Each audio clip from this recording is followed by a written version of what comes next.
Homemade ragi biscuits oven இல்லாமல் நான் வீட்லேயே எப்படி ரெடி பண்ணிகிட்ருக்குறேங்கிற என்னோடய ரெசிபி நான் உங்களுக்கு ஷேர் பண்ணுறேன். ஃபஸ்ட்டு வந்து 100 கிராம் பட்டர் எடுத்துக்கோங்க. அந்த பட்டரை நல்லா பீட் பண்ணி ஒரு க்ரீம் பதத்துக்கு கொண்டு வந்துடுங்க. அது கூட வந்து 100 கிராம் நாட்டு சர்க்கரை போட்டு நல்லா பீட் பண்ணி ஒரு ஒயிட்டிஷ் க்ரீம் மாதிரி ஆயிரும்.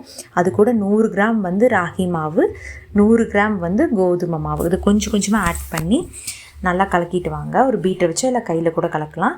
ஒரு பிஞ்ச் சால்ட்டு, ஒரு பிஞ்ச் பேக்கிங் சோடா.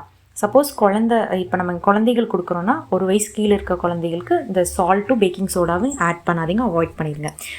இதெல்லாம் நல்லா ஆட் பண்ணி ஒரு லட்டு பதத்துக்கு கொண்டு வாங்க. சப்போஸ் கொலன்னு இருக்க மாதிரி இருந்துச்சுன்னா ஒரு ஸ்பூன் ராகி மாவு போட்டிங்கன்னா 1 ஸ்பூன் கோதுமை மாவு ஈக்குவலாக இருக்கணும் அந்த மாவு.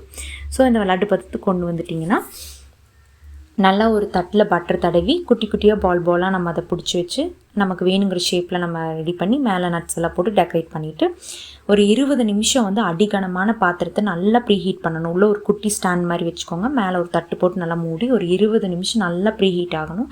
ப்ரீஹீட் ஆன பிறகு அந்த ரெடி பண்ணி வச்சுருக்க ஹை ஃப்ளேமில் நல்லா ப்ரீஹீட் ஆகணும். அப்புறம் ரெடி பண்ணி வச்சுருக்க பிஸ்கெட்ஸ் உள்ளே வச்சு லோ ஃப்ளேமில் ஒரு 45 மினிட்ஸ் 30 to 45 மினிட்ஸ் வேகணும். அப்புறம் 45 மினிட்ஸ்க்கு அப்புறம் அந்த தட்டு எடுத்து வெளியே வச்சுருங்க. அது நல்லா வந்து ரூம் டெம்பரேச்சருக்கு ஆகி நல்லா ஆறின பிறகு 10 மினிட்ஸ் கழித்து அந்த பிஸ்கெட்ஸ் எடுத்து நீங்கள் உடச்சி பார்த்தீங்கன்னா நல்லா கிறிஸ்பியாக கடையில் வாங்குற மாதிரியே இருக்கும். அது நம்ம சின்ன குழந்தைங்கலேருந்து பெரியவங்க வரைக்கும் எல்லாருமே சாப்பிடலாம். என் பாப்பா வந்து 9 மந்த்ஸ்லேருந்து இது சாப்பிட்றா. ஸோ இந்த வீடியோ உங்களுக்கு யூஸ்ஃபுல்லாக இருந்துச்சுன்னா பூனைக்குட்டி டாக்ஸை வந்து லைக் பண்ணுங்கள். தேங்க்யூ.